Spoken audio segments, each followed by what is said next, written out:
Bienvenidos a AFZ Profundo, el programa semanal en el que se analizan a profundidad temas políticos, económicos y sociales de gran impacto que evolucionan sin estar bajo la lupa diaria de la sociedad. AFZ Profundo.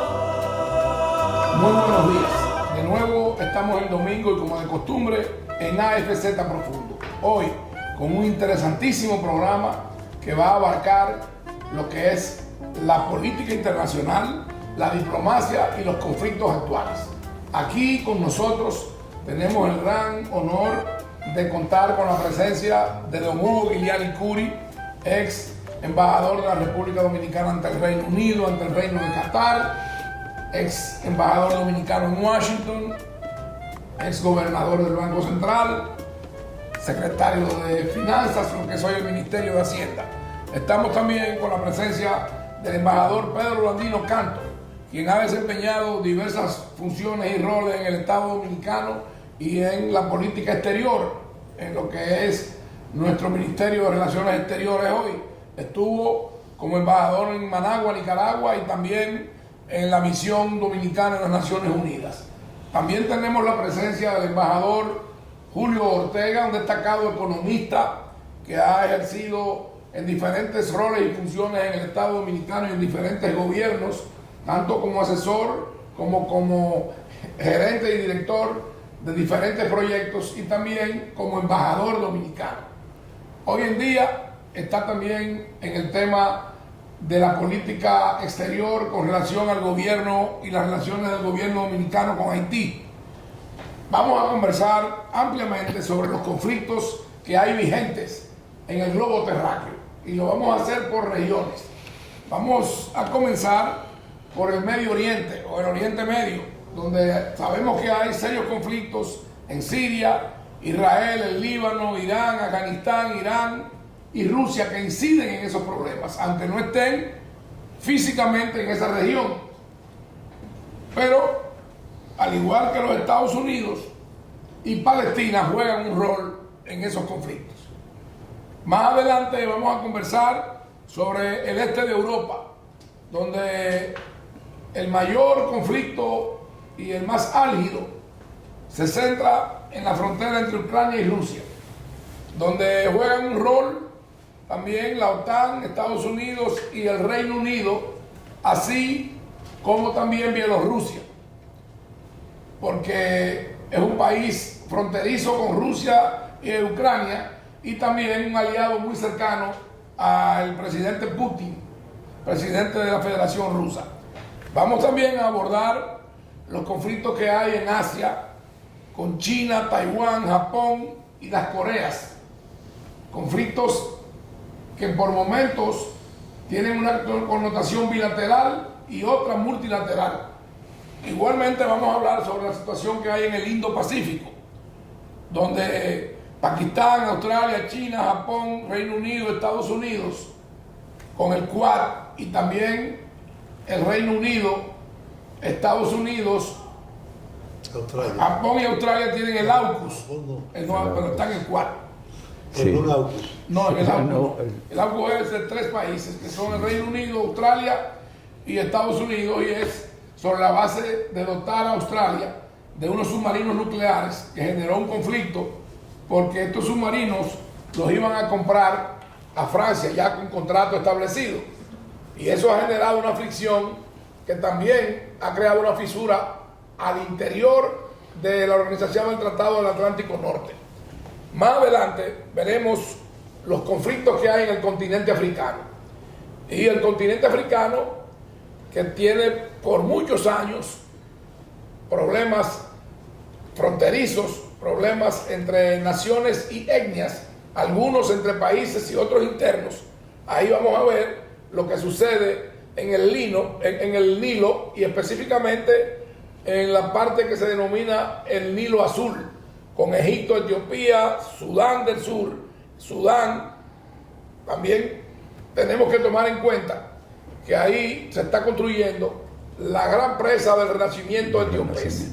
Y el mariscal al-Sisi ha dicho que ahora van a comenzar el proceso de llenado de los embalses y contraembalses de esa presa, que el mariscal al-Sisi, presidente de Egipto, ha dicho que si toman una gota del agua que alimenta a Egipto, esa presa la va a explotar. Ahí hay un conflicto que está recrudeciéndose y que puede en cualquier momento estallar una guerra. Vamos a ver también problemas que hay entre Camerún y Mozambique, en el Sahara Occidental, con el Frente Polisario, Marruecos, el Sahel y también el Cuerno de África, donde Eritrea, Somalia, Djibouti, Etiopía y algunos autores incluyen en ese conflicto y en esa zona geográfica a Kenia, Uganda, a Sudán y Sudán del Sur. Lo que quiere decir que en la geografía mundial hay serios conflictos y amenazas de guerras y confrontaciones bélicas. En cuanto al continente americano, tenemos un conflicto latente y que permanece en ebullición, que es en el caso de Colombia y Venezuela. Igualmente hay otro conflicto entre Bolivia y Chile por el acceso al mar y por el uso de las aguas del río Silala. Esta situación y este panorama que hemos presentado lo vamos a analizar y a discutir abiertamente, en un diálogo franco, abierto, sincero, entre mis tres invitados y yo como anfitrión. Vamos a iniciar para escuchar la opinión. No necesariamente tenemos que llevar el orden en que yo lo he citado. Yo planteé que comenzáramos por Oriente Medio, pero podemos hablar de cualquiera de los conflictos y de cualquiera de las regiones. Vamos a escuchar la opinión de don Hugo, de Pedro Blandino y de mi querido amigo y hermano Julio Ortega Tous. Y vamos a tener un intercambio franco, abierto, sin ningún tipo de protocolo que limite la intervención de ninguno de los invitados, por favor. Gracias por la invitación, Aristide. Explicar algo o conversar sobre una región como Oriente Medio es algo complicado y en cierto sentido es poco conocido por los dominicanos. Pero debemos recordar que el embajador Guillermo Curi estuvo en el Reino de Qatar y también fue concurrente en Kuwait, Líbano y hasta cierto punto al inicio en los Emiratos. Y usted estuvo hasta por Afganistán en misiones. Yo he estado en todos esos lugares. Es una región difícil que podríamos, para fines de los televidentes, tratar de explicar en una forma ordenada lo que son los países ricos de esa región, fundamentalmente los llamados del Golfo, que son Arabia Saudita, los Emiratos Unidos, Qatar y Kuwait. Esos cuatro países son monarquías petroleras. Son monarquías petroleras, son muy ricos y están bastante. Y don Hugo, ahí no podríamos incluir a Omán también. Claro, pero Omán tiene todavía una condición en materia de desarrollo un poco rezagada. Más rezagada que el resto, en que por ejemplo Doha, la capital de Qatar, es muy moderna.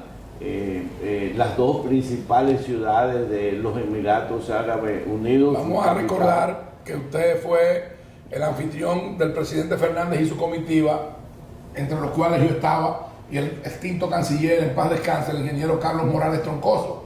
Y junto a don Hugo visitamos la residencia oficial del emir de Qatar, en ese momento el padre del que está regente actualmente. Por cierto, ahora que tú hablas de, yo tuve sí la oportunidad de recibir varias veces al presidente Fernández, que por cierto, siempre noté en él un gran interés por conocer en forma profunda el mundo árabe. Pero en ese inicio... Recuerde que él es presidente de una fundación que tiene que ver con las relaciones del mundo árabe y América Latina. Correcto. En ese entonces... Y yo quiero, perdone que me interrumpa, don Hugo, yo quiero que usted corrobore lo que yo quiero hacerle saber a ustedes. En la reunión con el gobernante y el que hace las veces de rey, aunque tiene un título que se llama Emir de Qatar, una señora que nos acompañaba, que manejaba la área de prensa del presidente, y la dejaron ir porque iba a estar la hija del Emir y estaba la primera dama. Entonces ella tenía las piernas cruzadas y don Hugo me hacía señas y yo no entendía lo que él me estaba diciendo. Y no entendía, pero al lado mío otra persona me dijo que atendiera, que don Hugo me estaba diciendo algo. Y bueno, entendí por fin con la seña que ella tenía que bajar la pierna. Cuando salimos, que íbamos a camino a un almuerzo, yo me acerqué a don Hugo, embajador, ¿por qué fue el señalamiento y la forma en que usted lo requería con urgencia? Y él me dijo, bueno, es que no está supuesto a enseñarle la suela del zapato a el Emir y a la familia real porque está sucio. Yo me quedé sorprendido. A nadie. No es a Emir, a nadie. A nadie. Es Pasó un, un incidente así. Bueno, pues me gustaría que don Hugo le explicara a ustedes para que entiendan la mentalidad de ese mundo y de esa región del planeta. Hay que sentarse en el mundo árabe, las piernas y los pies tocando el piso. No se puede enseñar la parte baja del zapato porque esa parte baja lo que es la suela acumula sucio y microbios, y por lo tanto estás enseñando algo que no se debe mostrar. Eso es simplemente, en ese caso pues tratamos de que esa persona, esa dama pues se sentara correctamente. Pero ahora que hablas de eso, y quizás para los televidentes es un buen momento, es una historia. Estábamos en un almuerzo con el canciller Morales Troncoso y el almuerzo nos los daba el príncipe Turkish Al Faisal, que había sido años antes, había sido el ministro de inteligencia de Arabia Saudita. Arabia Saudita es el país más grande y el más poderoso de esa región, tanto militar como en sus exportaciones de la península arábiga de petróleo. Sí, era el papá en cierto tienes Irán al lado. sí, pero en cierto sentido, Arabia Saudita es de donde salen en todos estos países, porque ese era el territorio de ellos. En un momento más adelante hablaremos. Tendríamos que tener el mapa para... Cuando Julio lo vamos a poner, el mapa va a estar más adelante. Pero cuando Julio introduce el tema Irán, entonces ahí ya tendríamos que irnos al tema religioso. No, vamos a ir al otro lado. Eso será más adelante. Vamos a escuchar a don Hugo. No, pero perdón, yo lo que quería era especificar que esos países tienen costas en un pedazo de mar que se llama Golfo Pérsico, no se llama Golfo Arábigo. No, Golfo y se llama Pérsico porque Persia es Irán. Entonces, el país más grande y más poderoso de la zona. Hay que recordar que Persia fue un imperio. Fue un imperio. Sí. Vamos a llegar ahí, vamos a llegar ahí. En este caso, Turkish Al Faisal, el príncipe, nos invitó a un almuerzo y nos hizo el relato cuando él contrató a Osama Bin Laden. Él fue quien contrató de parte del grupo en ese entonces que formaban Estados Unidos, Francia y Arabia Saudita. Contrata a Bin Laden y es Bin Laden entonces el que combate en contra de los rusos en Afganistán y le gana a los rusos en la guerra en Afganistán. Que hay que recordar que Bin Laden era saudí y de una familia vinculada a la familia real también. Claro, era saudita y vinculado a esa familia. Entonces, a esa familia, Turkish Al Faisal fue, porque está vivo, hijo de el rey Faisal, a quien asesinaron siendo rey. En ese entonces, pues, las preguntas, obviamente, y yo le hice una pregunta que fue un poco un poco fuerte y me dijo en un momento, ese hombre que hoy es conocido como Bin Laden no es el que yo conocí. Ya. Es decir, que se había transformado totalmente.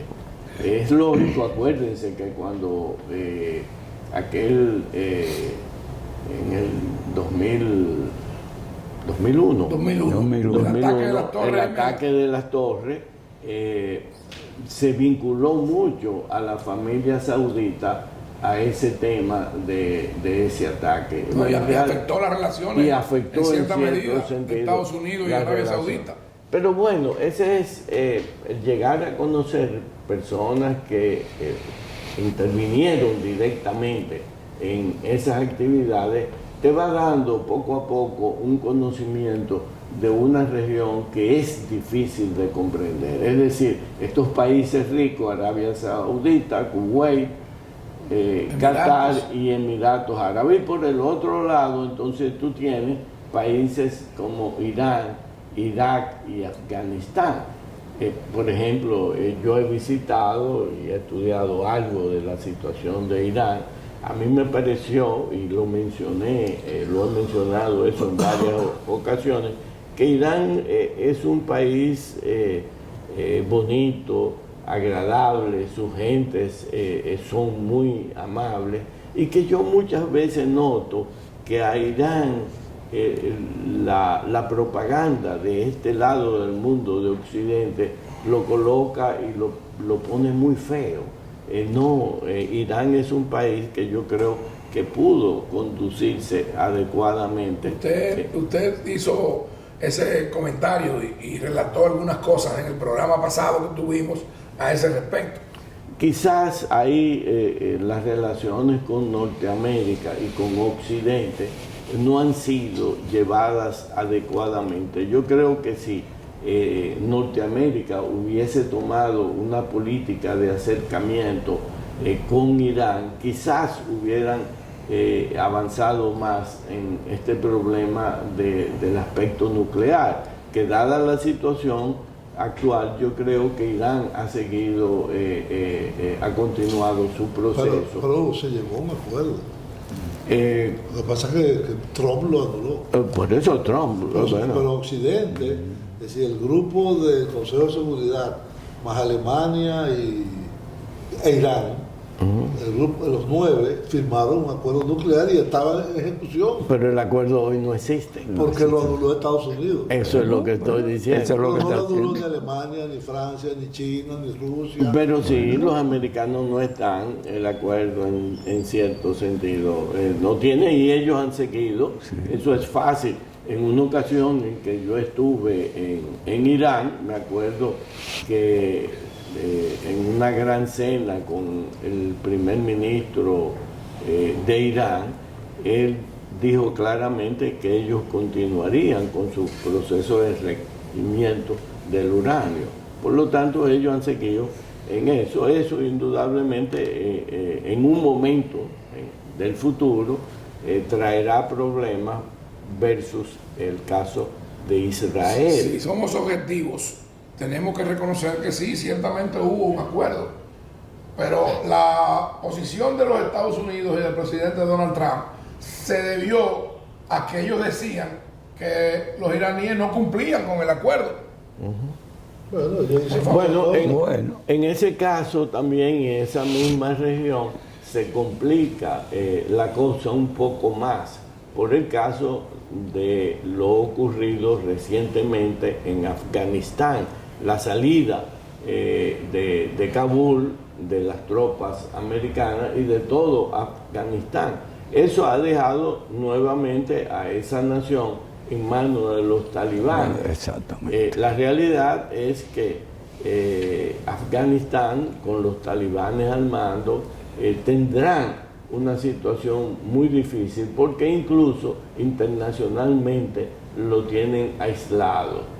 Pero ese es un caso también que ha debilitado, a mi entender, a Estados Unidos, porque ha hecho una retirada que lo que significa básicamente es que perdió la guerra que durante tantos años ha librado desde 20 que años. ellos 20. mismos contrataron a Sí, Bin Laden, claro. porque son desde antes, Desde son antes. ellos que contratan a Bin Laden para que Sí. le ganen a los rusos. Tenemos que Sí, señalar sí. que es una derrota vergonzosa Una la que derrota. tuvo los Estados Claro. Unidos y el resultado y el desenlace de ese conflicto que ellos iniciaron y que se le sumó a la OTAN. Bueno, entonces, Sí, claro. ¿qué sucederá en el futuro? No sé. No sé. Hugo, yo, Bueno. yo quería hacerte una pregunta que, como estudioso de la política internacional y en particular de la política internacional dominicana, nunca entendí. La República Dominicana estableció embajada en Qatar Emiratos Árabes y en Unidos, Emiratos Árabes En Unidos. Arabia Saudita. Cairo, No, Arabia Saudita. no, en Arabia ¿No Saudita. tenemos todavía? No. Sí, yo creo que don Carlos... No, yo le puedo, mira, Déjame sí, terminar. ok, Hugo. termina la idea. Diciendo un conjunto, como bien tú definías, encabezado, dirigido, liderado por Arabia Saudita, que es el país más grande, el más populoso y el que más recursos tiene, ¿cuál fue la racionalidad de establecer una embajada dominicana en Emiratos y en Qatar y no en Arabia Saudita? Bueno, ya por fin tenemos una en Turquía, que es un país muy importante. Sí, ¿por qué? ¿Por qué? O en Irán, no sé, es decir, ¿cuáles fueron los intereses que Dominicana tenía para no hacerlo con Arabia Ok. Saudita? Usted, En ese- Hugo, perdone que lo interrumpa, pero usted debe recordar, yo no sé si, como ustedes dicen, no se concretó, pero yo recuerdo que don Carlos inició conversaciones en el sentido de establecer las relaciones con Arabia Saudita. Me puedo contestar.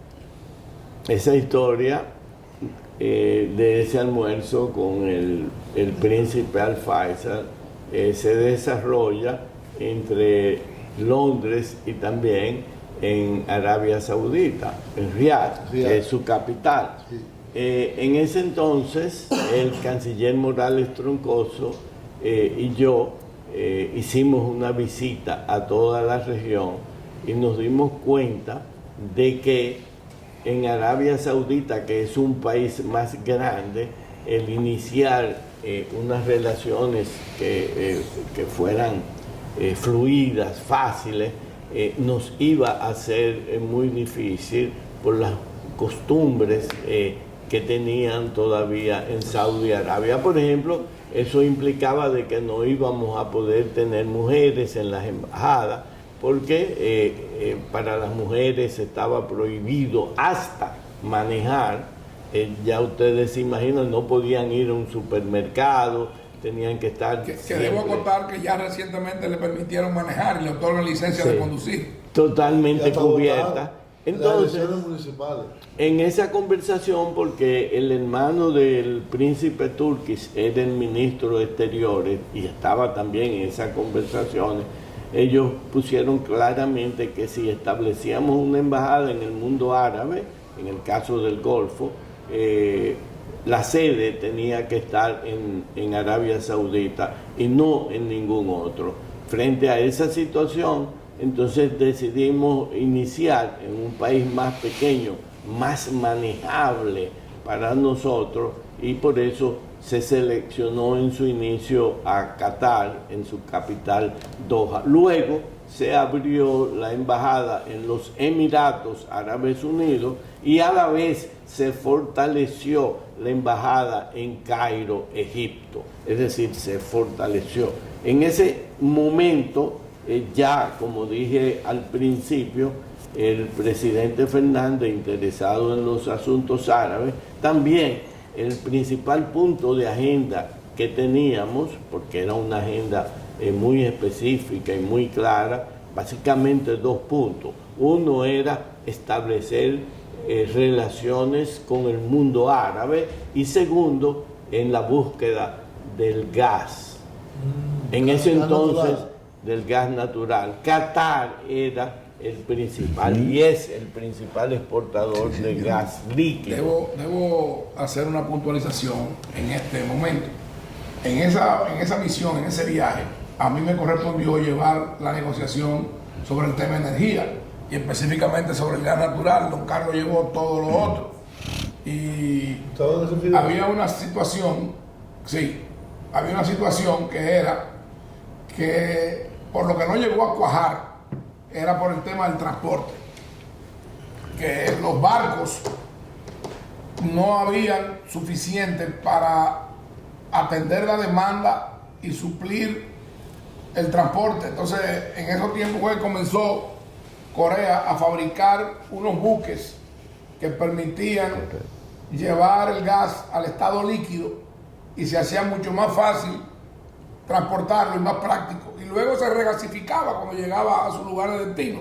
Perdone. Entonces ahí en el fondo lo que buscábamos era tratar de que Qatar fundamentalmente se interesara en establecer lo que sería una granja aquí de tanques donde los buques esos enormes que había contratado, que había hecho para reexportar, para entonces traerlo una gran terminal. Una gran terminal, muchos tanques igual al que tenemos, imagínense, al que tenemos en Caucedo.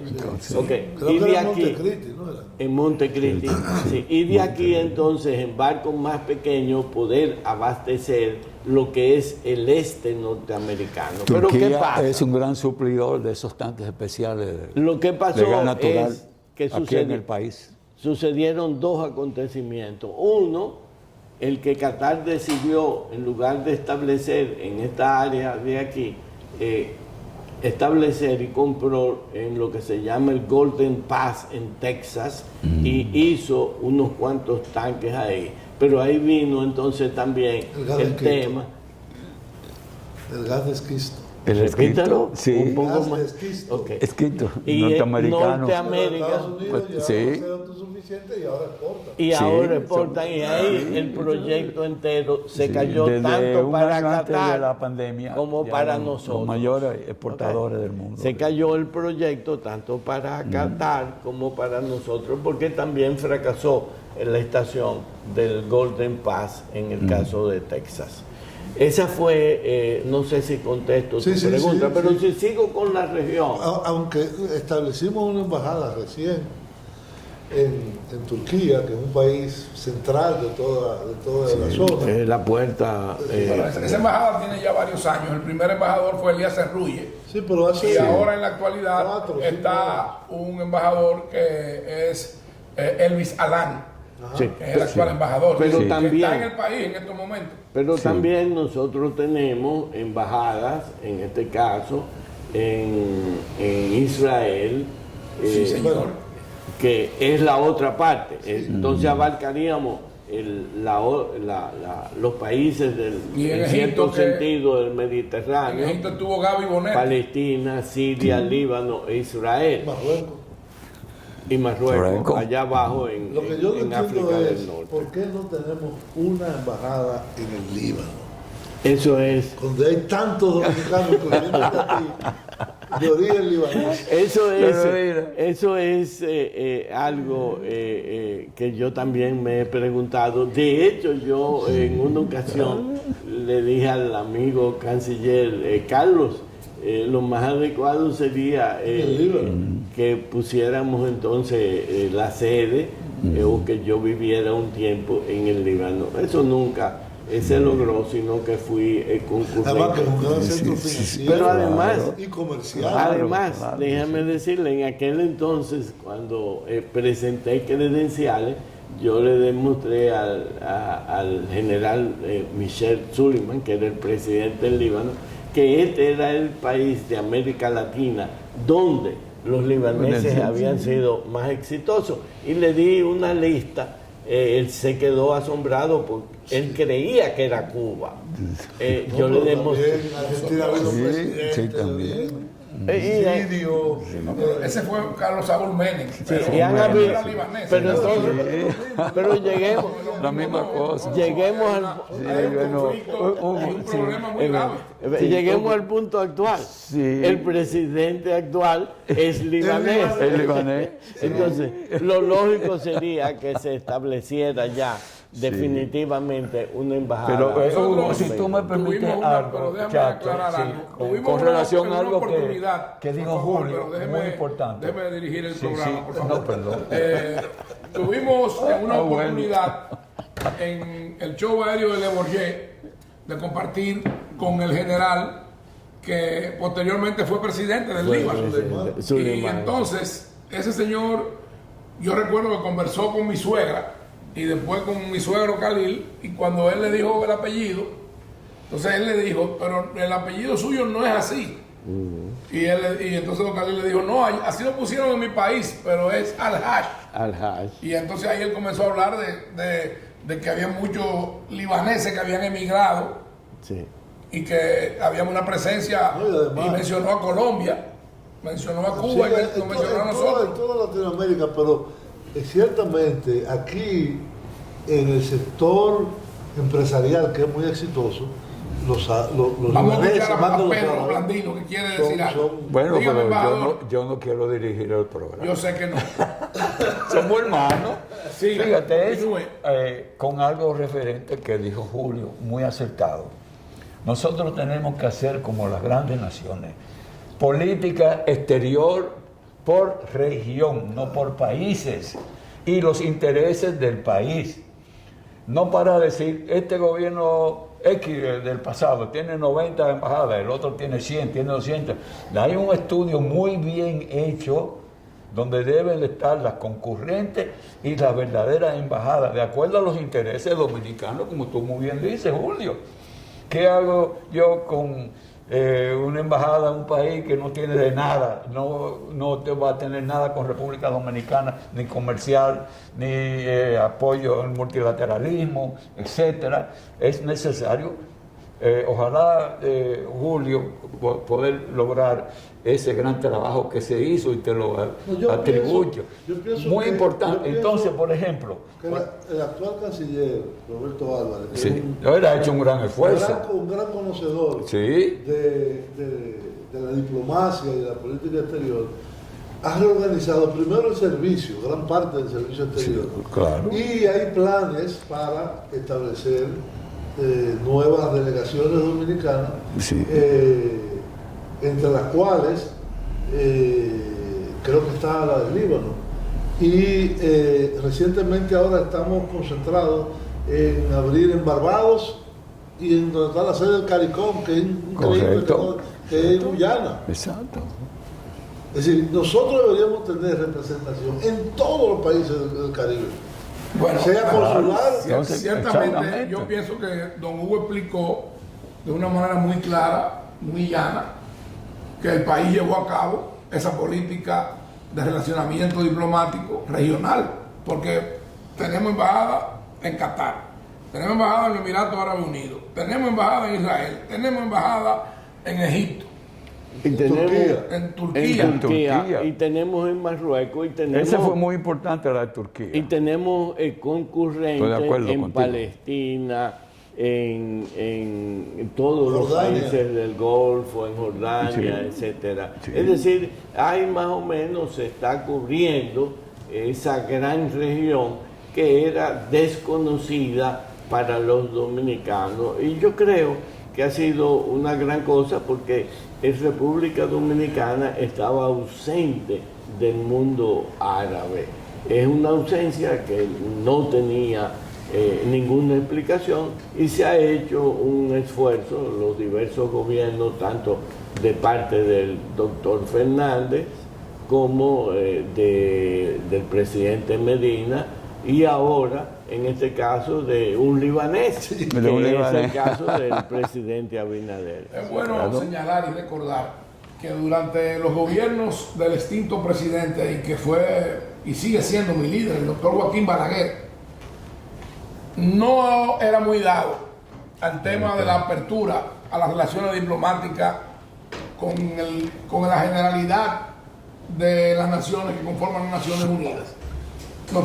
Estábamos centrados en Estados Unidos, algunas naciones europeas y en la región latinoamericana. Era otro mundo. Era otro mundo, era otra época. Era otra época. Vamos a hacer una breve pausa y vamos a regresar en breve con su programa AFZ Profundo, con este interesante diálogo con Julio Ortega Tous, Pedro Blandino y don Hugo Guiliani Curi. En breve estamos de regreso. AFZ Profundo.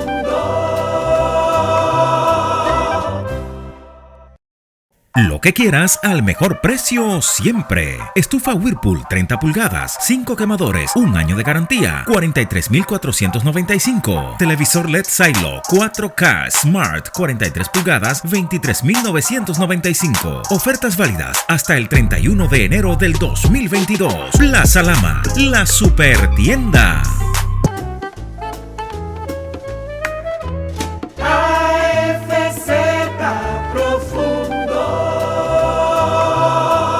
De regreso con este interesante diálogo, un diálogo que yo voy a llamar multipolar y multilateral. Estamos hablando de la experiencia de estos señores que han acumulado una vasta experiencia en el mundo diplomático y en las relaciones internacionales. Julio, vamos a escuchar cuál es tu opinión al respecto de la situación que está viviendo Europa del Este, de lo que está sucediendo en la frontera ruso-ucraniana, pero que también involucra a otras naciones, claro, y más directamente a Bielorrusia, porque hace frontera con los dos países, y la relación del presidente bielorruso con el presidente ruso Putin. Por favor. Mira, para entender lo que está pasando en esa región del mundo, hay que por lo menos irse al año 1989. En el año 1989 cae el muro de Berlín. Y con la caída del muro de Berlín, el presidente de la Unión Soviética, que era Mikhail Gorbachev, negocia con el presidente Bush de los Estados Unidos, con el presidente francés, que era en ese momento François Mitterrand, con el canciller alemán Helmut Kohl, y negocian un acuerdo para lograr la unificación de Alemania. Alemania estaba dividida, para los que no recuerdan eso, entre Alemania del Este, que era, digamos, la parte que fue la zona de ocupación soviética. La parte que en el reparto se quedó la zona soviética. Cuando fue derrotada Alemania hubo una zona de ocupación soviética, sí, una zona de ocupación... Pero en realidad lo que hubo fue un reparto. Si decimos las cosas como son. No, pero un reparto, fue derrotaron. Sí, estamos de acuerdo, pero ellos, lo que era el dominio ellos ganaron alemán, esa parte, ellos ganaron esa parte de la guerra. El dominio nazi, Estados Unidos, Inglaterra, Francia y Rusia se repartieron. La URSS. Sí. La URSS. Sí. Se repartieron pero lo que ellos para apoyar lo que tú estás diciendo, Julio. En la conferencia de Yalta y en la conferencia de Potsdam dijeron que esta zona va a quedar bajo influencia de fulano. Sí, hubo un reparto. Y Rusia dijo que no lo iba a entregar porque ellos llegaron hasta ahí, bajaron luchando y se ganaron el territorio. Entonces, tú tienes casos, para yo ponerte un ejemplo, como Austria. Austria fue liberada por la tropa soviética. Pero en la negociación de Yalta y posteriormente de Potsdam, Austria quedaba en el campo occidental. Y las tropas soviéticas se retiraron en el 47, 48, y lo entregaron, con la condición de que Austria se quedara, como es todavía hoy, un país neutral, como lo es la República de Irlanda, como lo es Suecia, como lo es Finlandia. Suiza. Bueno, Suiza toda la vida ha sido neutral. Pero no es. Ni es de la Unión Europea, ni nada de eso. Entonces, en el año 89 cae el muro de Berlín y el mundo está ante una reorganización total del mundo que quedó de la posguerra. Esos tres personajes que yo te digo, Gorbachev, Bush, Kohl, cuatro, y Mitterrand, llegan a un acuerdo y dicen: vamos a aprobar, porque Francia estaba en contra de la unificación de Alemania, vamos a aprobar la unificación de Alemania, la retirada de 300.000 soldados de la Unión Soviética, de Alemania del Este, que era un peso económico enorme. Y yo quiero apuntalar ahí que en ese momento el actual presidente ruso, Putin, estaba al frente de la KGB. Era coronel de la KGB. En lo que era la Alemania del Este. Vamos a hacerlo, pero vamos a acordar una serie de parámetros. Uno, la organización del Tratado del Atlántico Norte, que es la organización dirigida, estructurada y liderada por los Estados Unidos en Europa, no va a avanzar, con excepción de Alemania del Este, 1 centímetro más hacia la frontera rusa o hacia la frontera en aquel momento de la Unión Soviética. Los países que llamaban de la cortina de hierro, que van desde Polonia hasta Rumanía y Bulgaria, podían transformar su sistema político, pero no integrarse en la OTAN. Siguen en la Unión Europea, pero no en la OTAN. ¿Qué pasa? Eso se violó.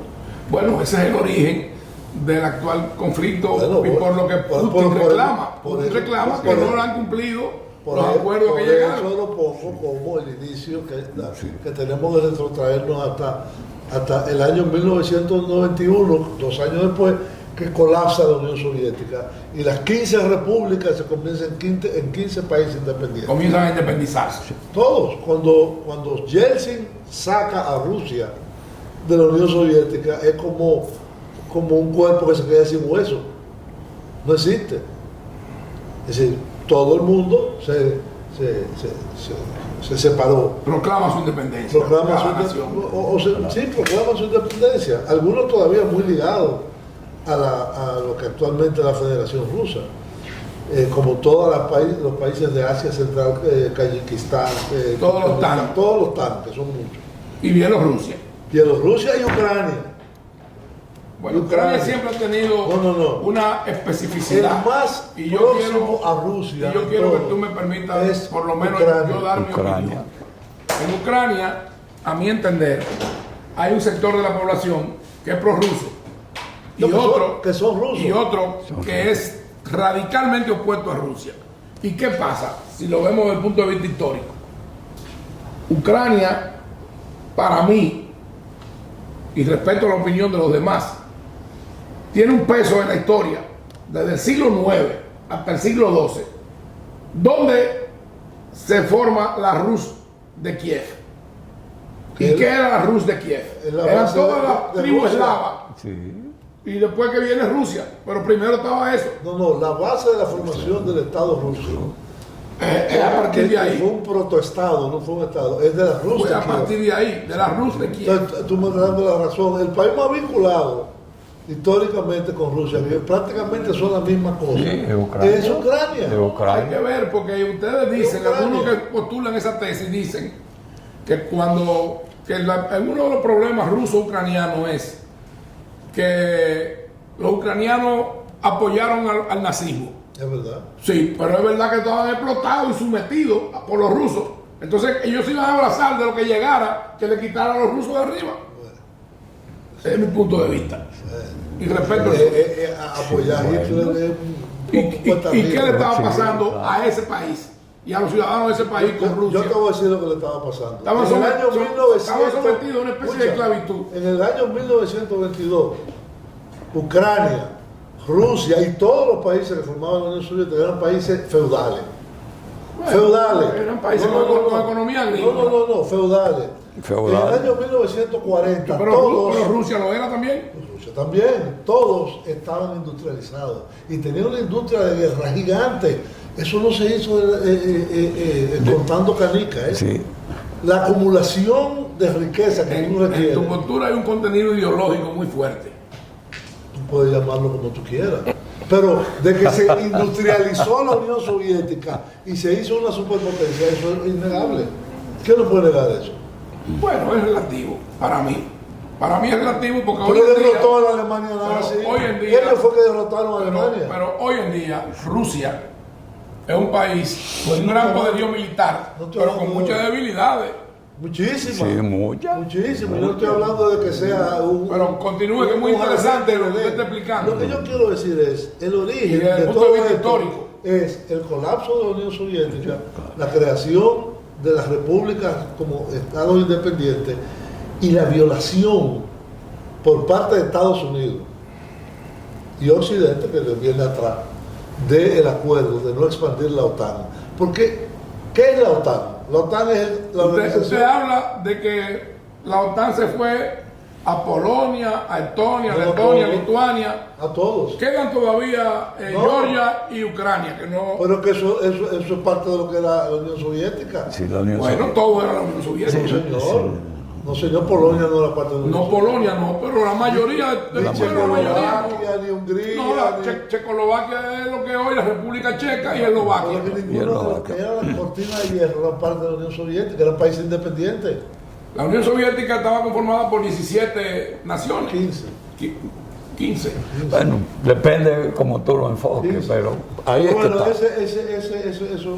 eso lo podemos ver más adelante. El asunto es que, como tú dijiste, dentro de Ucrania, producto de una serie de eventos históricos, como una hambruna que se llamó el Holodomor. El Holodomor fue la política de colectivización forzada que impuso Stalin en 1932-33 para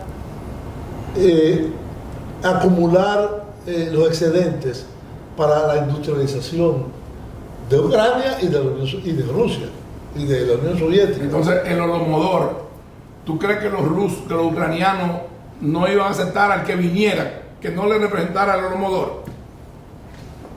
Porque no era los nazis, que era lo que lo iba a liberar de lo que venía. Oye, tu liberación de los nazis de Ucrania. Yo no estoy hablando 8 millones de muertos. No me tergiverses. Escucha, No me 8 tergiverses. millones de muertos. Yo no estoy hablando de la liberación de los nazis ni de Rusia. Estoy hablando de a lo que estaban sometidos los ucranianos. Lo que pasa es que, innegable, tú no lo puedes discutir. Escucha, tú eres muy discutidor. No, yo no soy discutidor. Escucha. Yo soy opinador. Está bien. Tengo mi opinión Sí. y la hago valer.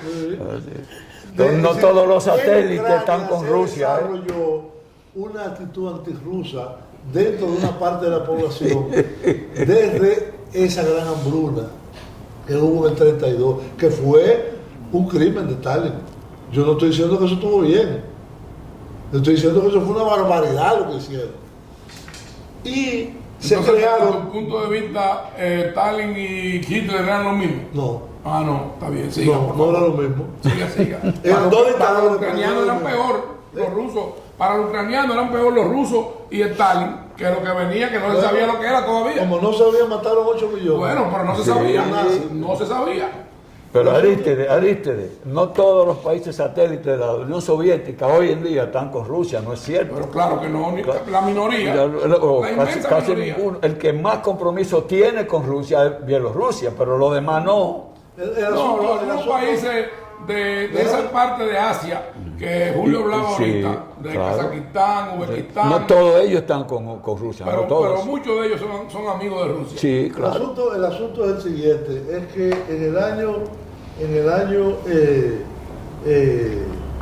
91 Ucrania se independiza y comienza un proceso político propio, autónomo, en el cual es evidente que, por ejemplo, el 50% de las exportaciones de gas ruso pasan por Ucrania.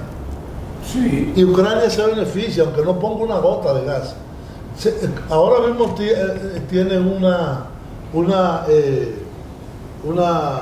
cobra un Ellos, hasta que no peaje.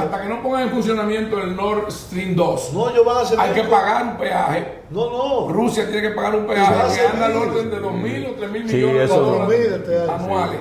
Bueno, este año no sé 4.000. No está funcionando el Stream 2. El segundo, Todavía la no mayoría está. de las Pero exportaciones... si hay dos, porque hay uno. Escucha, la Ya, mayoría el de uno las sí, exportaciones el uno de Ucrania van a Rusia, no van a la Unión Europea.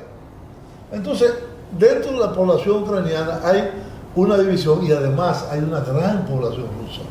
No de origen, Sí, no, claro, ruso. sí. Bueno, yo te voy a decir eso sí. que Ruso. eso es cuestionable porque Putin acaba de repartir en el área del Donbass 500.000 pasaportes rusos.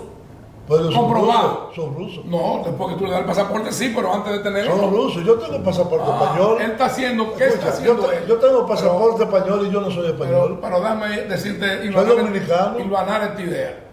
No, porque aquí existe la doble nacionalidad. Y allá también.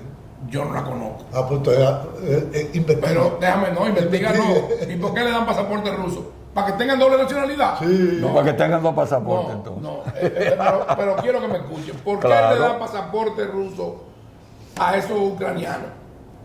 Para justificar si él tiene que intervenir, que él lo está haciendo para resguardar y salvaguardar a ciudadanos rusos. Muy bien, me Entonces parece. entonces Muy es una bien. farsa. No falsa, no. ¿O cómo que no? Cuidado con ¿Por qué eso. invadieron? Y son rusos, ¿Por qué hubo una invasión en 1965 aquí de los Estados Unidos? Para proteger vidas y propiedades norteamericanas, ¿no fue? No, es una farsa también. No, pues entonces. Ah, bueno. Entonces- tú estás diciendo lo mismo que yo. No, lo que te estoy diciendo es que el mundo, No, pero mira, el mundo postsoviético de lo que fue la Unión Soviética contiene una serie de contradicciones y de características que quizá uno no la puede entender con el razonamiento nuestro. Y te voy a poner otro caso, Georgia. Georgia, en los años 90, Él también fue intervenida por Putin. sí, porque querían meterse en la OTAN. Y ellos no son países con autodeterminación. ¿Y cuál fue el acuerdo de Cole, Oh, pero ¿y de quién? Bush? Perdón, ¿Cuál fue? ¿Y quién puede hacer un acuerdo por nosotros que no lo avalemos nosotros? ¿Y quién que aceptas tú entras o no a la OTAN? Bueno, pero eso Los Estados Unidos. que Estados Unidos y los países miembros de la No, OTAN. los Estados Unidos. No, esa es una retórica que No, ustedes quieren sí, plantear. sí, pero ustedes se De están que hay equivocando. De que hay una posición hegemónica de Estados Unidos. Oye, no, los Oye, países ahora europeos, mismo los países Arístides. europeos están en contra de la guerra en Ucrania. muchos de ellos. Arístides. No, muchos de ellos. Se olvidan de algo. La Unión Soviética creó también un organismo militar Sí, parecido por a la tanto, OTAN. Varsovia. Y lo disolvió. Claro. Y ahora, tuvo ahora que- hay uno de protección Sí, recíproca. exactamente. Pero no es eso de lo que estamos hablando. Claro, sí. Bueno, No es eso de lo que OTAN. estamos hablando. Lo que quiero significarte, querido y estimado Chato, Sí, don Julio. es que en realidad, lo que está pasando en Ucrania es el producto de el no cumplimiento de los acuerdos después de la caída de la Unión Yo Soviética. lo veo, Julio, como una acumulación a través de la historia de muchas cosas. Sí, de muchas, pero ahora coyunturalmente. Y de una cosa muy importante, y es que los Estados Unidos es la única superpotencia existente desde el punto de vista militar, pero es un imperio en decadencia. Económicamente los chinos le están respirando aquí en la nuca. Ahí. Y cerquitica que le están respirando. Los mercados financieros inclusive se están independizando. Rusia tiene las cuartas reservas internacionales más grandes del mundo. Y lo tiene todo en oro. Sí, es cierto, esa parte es cierta. Tiene mucho oro. ¿Por qué? Porque los Estados Unidos manipulan su moneda. Bueno, somos los emisores. No, bueno, pero Europa emite otra gran moneda que el euro y no la emite así a lo loco como hacen los Estados Unidos. Los Estados Unidos acaban de emitir 3 billones, que son en inglés trillones, a lo loco así. Por eso está en 7.5 la inflación en Estados Unidos y nos está afectando a nosotros también. Entonces, lo que te quiero decir, los Estados Unidos están perdiendo influencia, no solo por Rusia, sino a nivel global. Todavía conservan una gran cuota de poder. Bueno, porque Y el es un mundo país ya muy no, importante. ya el mundo no es Eso unilateral. es lo que digo, eso es lo que te digo. Entonces, ellos consideraron cuando colapsó la Unión Soviética, Rusia era un país de tercera. Y este señor, como tú dices, un ex coronel de la KGB, Ha logrado un gran rescate de Rusia. lo ha puesto en el primer nivel hoy en día. Bueno, en aspecto militar sí, en el aspecto de la energía, pero En hay otro todos. aspecto que no. En el Todavía 2005 sigue teniendo una comunidad rural muy marginada. En todo, chato. En el 2005 Vamos a hacer- yo estuve en Rusia, Sí, en una conferencia de me lo medio contaste ambiente en el en el programa que tuvimos 2004. aquí. Pero ya nos Sí. están haciendo Y señas Putin, que se agotó el ahí- tiempo, Pedro. Sí. Y entonces Perdón. Se comprometió a modernizarlo todo. Quedaría entonces, inconcluso. En 2004. Por favor, vamos a hacer una Quedó pausa inconcluso, y vamos a continuar para el próximo programa del próximo domingo con este mismo tema en este mismo punto. Regresa el próximo domingo AFZ Profundo con este tema que ha generado urticarias, que ha generado puntos de vista encontrados y que Bueno, mi él rol estaba en aquí- Ucrania, que tú me diste Ucrania a mí, mi rol parte aquí- de ese continente. Mi rol aquí es Como él dice. entrevistarlos y sacar desde dentro de sus conciencias y de sus puntos de vista Tu opinión. Sí, lo que yo claro. quiero que el público sepa y conozca de la personalidad de cada uno de Sí, ellos. él no me quiere Regresamos el escuchar. próximo